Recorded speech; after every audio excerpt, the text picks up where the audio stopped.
Hello dear students, welcome to school spare. আশা করি সবাই ভালো আছো। তো তোমরা অনেকে এখন আগ্রহ নিয়ে বসে আছো যে কবে শিক্ষা প্রতিষ্ঠান খুলবে এবং তোমরা কবে নিউজটা পাবা এবং তোমরা কবে স্কুলে যাবা। তো এটা সুযোগ নিয়ে অনেকে কিন্তু ফেক ইনফরমেশন দিচ্ছে, আবার অনেকে রিয়েল ইনফরমেশন দিচ্ছে। তো আমার রেগুলার সাবস্ক্রাইবার যারা এবং স্টুডেন্টস যারা তারা জানো আমি সবসময় অথেন্টিক ইনফরমেশন দিই, সেটা হোক পড়ালেখা নিয়ে অথবা সেটা হোক কোনো জরুরি নিউজ নিয়ে। তো শিক্ষা প্রতিষ্ঠান খোলার বিষয়ে আজ 29 জুলাই সোমবার তোমাদের জন্য একটি আপডেট আছে, সেটি বাংলা ট্রিবিউন থেকে নেওয়া হয়েছে।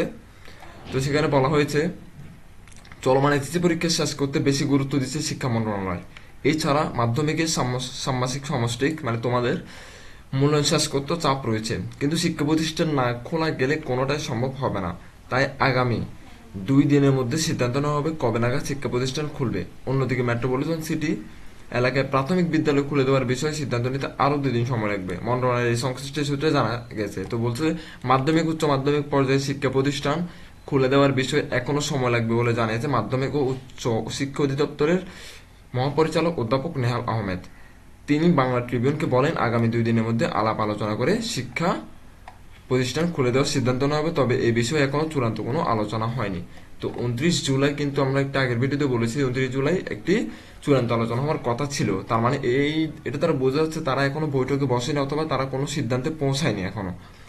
তো তোমরা বিভিন্ন নিউজ দেখে বিভ্রান্ত হওয়ার দরকার না বা বিভিন্ন ভিডিও দেখে বিভ্রান্ত হওয়ার দরকার না যে স্কুল খুলে গেছে অথবা তোমাদের পরীক্ষার রুটিন দিয়ে দিছে, এগুলো সব ফেক। যদি স্কুল খুলে এবং পরীক্ষার রুটিন আপডেট করে সেক্ষেত্রে সাথে সাথে আমার চ্যানেলে আমি ভিডিওগুলো আপলোড করে দিব। সো চ্যানেলটি সাবস্ক্রাইব করে রাখো এবং নোটিফিকেশন বেলে ক্লিক করে রাখো, যেন আমি ভিডিও দেওয়ার সাথে সাথে তোমরা পেয়ে যাও এবং সঠিক অথেন্টিক ইনফরমেশনটা তোমরা যেন পাও। আর একটা কথা, ষান্মাসিক মূল্যায়ন কিন্তু সাথে সাথে হবে না। তোমাদের আগে কি করতে হবে, তোমাদের আগে শিক্ষা প্রতিষ্ঠান খুলতে হবে, খোলার পরেই তো নতুন রুটিন আপডেট করবে, তাই না? সো পরীক্ষা হচ্ছে কি হচ্ছে না আগে রুটিন দিনে নিয়ে বসে থাকার কোনো প্রয়োজন নাই। বাসায় ভালো করে পড়ালেখা করো, stay safe and don't be panic. Okay, thank you everyone.